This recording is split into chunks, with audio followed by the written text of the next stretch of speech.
Hello and welcome back, my stylish friends. This is design number 16 we are learning today, and if you need instruction how we are making granny square, please visit this video. This is super easy.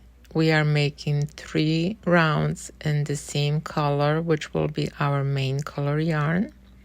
So do this independently, and I will see you at the end, which will be our round number 4, to show you how to change yarn color and how to finish this square.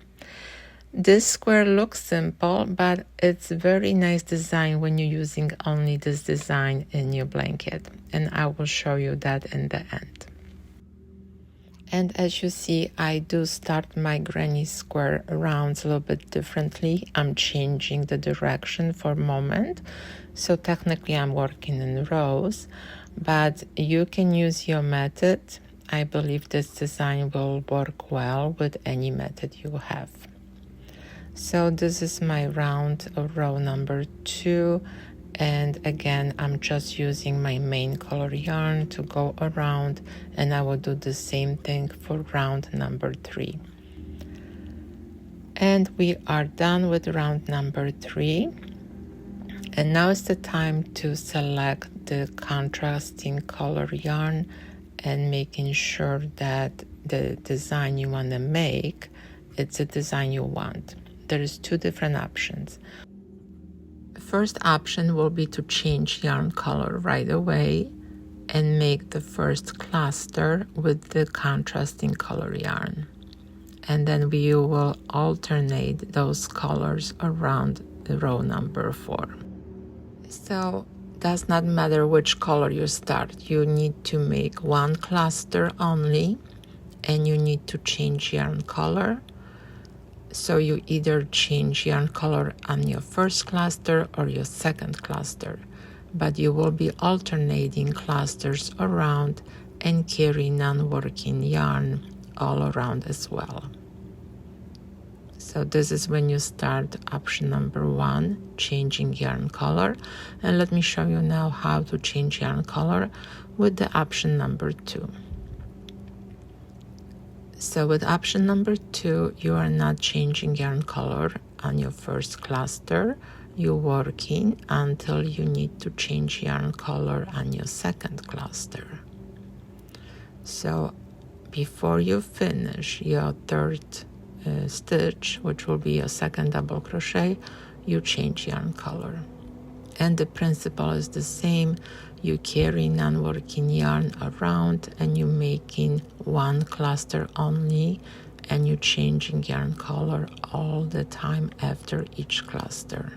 So depending what you're trying to accomplish in your design, when you're working only this design, you want to be sure that you start your last round with the right color yarn.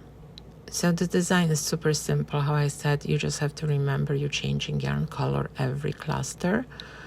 And when you connect these squares without any additional rounds or color yarn, they look very pretty, and I think they look like snowflakes, especially if you're using white color yarn as your main color yarn. And again, if you have any questions, please let me know, and I will be happy to help you. I do like this design because it's a little different and unique, and I love unique things.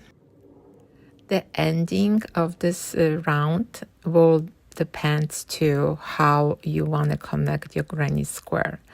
If you're using additional round to connect your granny square, you can finish with the yarn color that you're finishing the last cluster. But if you're connecting those squares without additional rounds, that means the last round, number 4, will be visible in your blanket. You need to change the yarn color. And that's what I did right now. So the last chain 2 is in the beginning color cluster.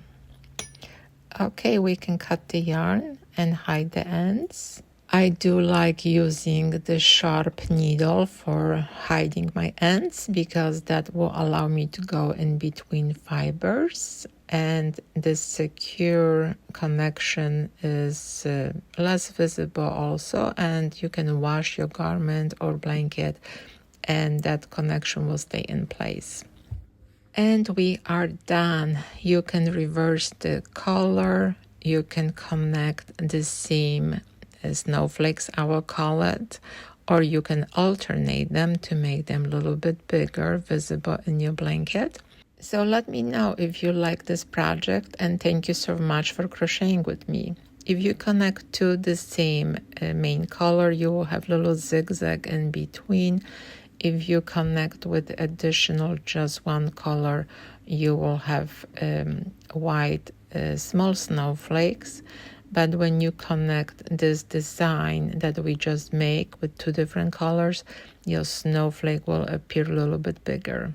So let me know if you like this again, and thank you so much for crocheting with me.